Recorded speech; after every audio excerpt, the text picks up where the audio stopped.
எல்லா எல்லாருக்கும் வணக்கம் நண்பர்களே! நான் உங்கள் சுஜித்ரா செலவேல் பேசுறேன்.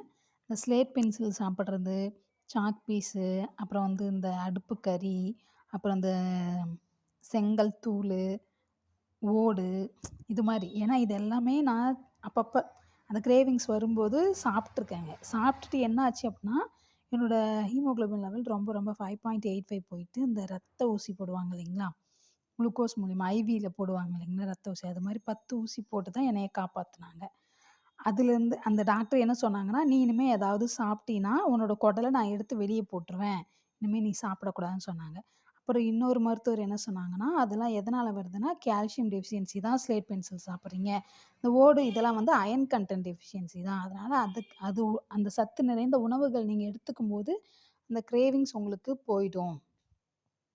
அப்படின்னு சொன்னாங்க. அது என்ன அப்படின்னா, என்ன சாப்பிடலாம்னா, இந்த பிரண்ட துவையல் செஞ்சு சாப்பிடுங்க. அதுலயும் ஸ்லேட் பென்சில் கிரேவிங்ஸ்க்குலாம் புதினா இருக்கு இல்லைங்களா? அந்த புதினாவ அந்த தண்டோட, இலையோட நல்லா அலசிட்டு, நல்லா கொஞ்சம் நசுக்கி, தண்ணீல கொதிக்க வச்சு, அந்த தண்ணிய குடிங்க. ரெகுலரா அத குடிச்சிட்டு வரும்போது நமக்கு என்ன ஆகும்னா, அந்த கிரேவிங்ஸ் குறையும் அப்படின்னு சொன்னாங்க. அ அது ஒரு தடவலாம் ஃப்ரெண்ட்ஸ் பெட்டு கட்டுனாங்கன்னு சொல்லிட்டு காலேஜ் படிக்கும்போது, சாக் பீஸ் ஒண்ணு வாயில போட்டுட்டேன். ஐயோ! செம்ம வாய் நாக்கு ஃபுல்லா புண்ணாயிடுச்சு. அப்பதான் சொன்னாங்க, "பாரு, இது மாரி தான் இது உடனே எஃபெக்ட் காட்டுது. நீ சாப்பிடுற ஸ்லேட் பென்சிலு, இந்த ஓடு இதெல்லாம் என்ன ஆகும்னா, ஸ்லோ பாய்சன் மாரி உனக்கு உடம்பு கெடுதல் ஆயிடும்." அப்படின்னு சொல்லி, என்ன ஆயிட்டுன்னா, ஹாஸ்டல்ல இருக்கும்போதே மயக்கம் போட்டு விழுந்துட்டேங்க. அப்புறம் ஒரு ஃப்ரெண்டு கூட்டிட்டு போய் எல்லாம் செக் பண்ணி, நெறைய மெடிக்கல் இதெல்லாம் பார்த்துட்டு, அப்புறம் தான் சரியாயி வந்தேங்க.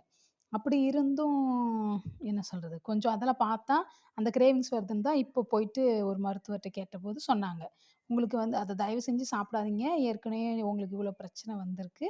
அதால அத சரி பண்ணணும்னா என்ன பண்ணணும்னா, இந்த மாரி புதினாவ கொதிக்க வச்சு சாப்பிடுங்க. அப்புறம் பிரண்ட துவையல் சாப்பிடுங்க. அயர்ன் கன்டென்ட்டுக்கு பீட்ரூட்டு, அயர்ன் கன்டென்ட் நிறைஞ்ச உணவுகள் அதாவது நாங்க வெஜிடேரியன்ங்கிறதுனால, ஃபுல்லா காய்கறி மூலமா தான் சரி பண்ண முடியும்னு சொல்லிட்டு, பீட்ரூட்டு, பேரிச்சம்பழம் அது மாரி பழங்கள் எல்லாமே சாப்பிடுங்க சரியாயிடும்." அப்படின்னு சொன்னாங்கன்ட்டு, இப்ப அதெல்லாம் தான் ட்ரை பண்றேங்க. கொஞ்சம் கொஞ்சமா என்னன்னா சரி பண்ணிக்கிட்டு இருக்கேன். தயவு செஞ்சு யாரும் அதெல்லாம் சாப்பிடாதீங்க. உங்கள வேண்டி கேட்டுக்கிறேன். Thank you friends.